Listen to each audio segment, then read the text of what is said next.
жастарымыздың намаз оқығаны жақсы ма, әлде ғылым біліммен айналысқаны жақсы ма деген сұрақ келіпті.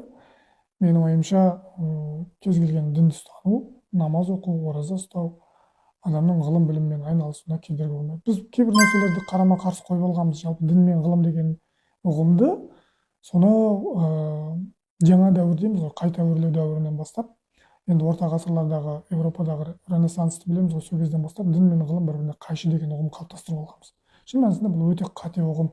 Дін деген бұл сіздің жүрегіңіздің, рухыңыздың қорегі, ғылым деген бұл ақылдың нұры.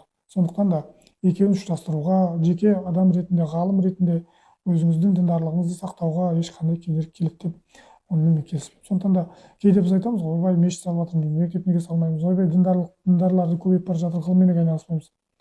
Мәселе онда емес, мәселе ғылыммен айналысу керек. Діндар болсын, діндар емес болсын, ғылыммен айналысамын деген адам айналысады. Бірақ бізде көп жағдайларда кінәні біреуге тағуға деген құлшынысқа бейім болып тұрамыз. Сондықтан да біздің дамымай қалғанымызға діндарлар, имамдар, молдалар кінәлі деген сияқты уәждер айтып жатамыз. Бұл былай қарағанда күлкілі жағдай. Қазіргі қазақ қоғамының да басым көпшілігі діннен алыс. Оны статистикалық мәліметтер көрсетіп отыр.